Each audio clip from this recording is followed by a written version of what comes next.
Bo 4 GPT. Đấy. Bo 4 GPT.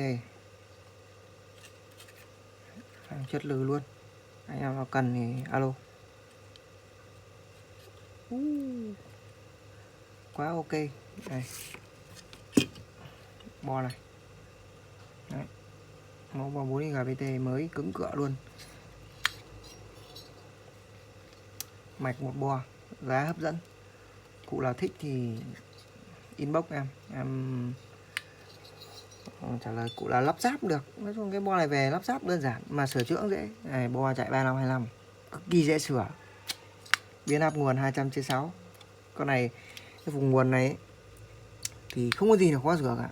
Đấy, vùng nguồn này thì hướng dẫn anh em cách sửa đây. Cái đầu tiên anh em mình gặp một con như này đúng không?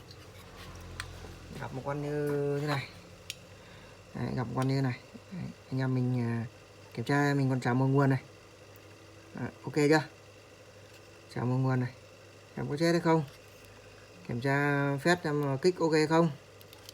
Biến áp nhìn nó có cái sự thay đổi gì không? Có màu sắc khác hay là chập cháy nó xì khói ở dưới chân đấy, nhìn rõ luôn mà. Chỗ này có ảnh hưởng gì không? Chỗ có 2,2 ohm này. Thường nó chết cái bo này nó sẽ liên quan chỗ này, 2,2 ohm này. Nó sẽ cháy luôn chỗ này. Hoặc là cháy mấy con linh tinh trên này. Đấy, thì đầu tiên kiểm tra này, kiểm tra con này, thay mới hai con này. Nếu không được thay cái này, cuối cùng thay này, chấm hết, chả có gì. Cực kỳ đơn giản. Bo này 50.000, thay phát ăn ngay. Thay đổi con giá trợ điện trở 6,8k thành con 15k. Ok, xong.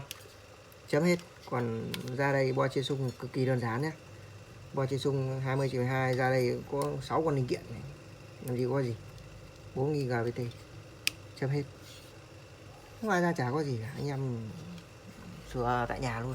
Thậm chí nếu mà mình bây giờ mình hướng dẫn kỹ bo này sửa chữa này, có khi dân người ta mua và người ta tự sửa được, chả cần phải anh em thợ. Chẳng qua mình không muốn hướng dẫn anh em sửa cái chi tiết cái bo này thôi, chứ cái bo này thì sửa cực kỳ đơn giản, sửa 10 phút xong, 10 phút xong tất cả các bệnh. Đấy, thì anh em xem anh em có cần gì ủng hộ cái này để lại cái comment bên dưới mình báo giá cho nhé. Cảm ơn tất cả mọi người.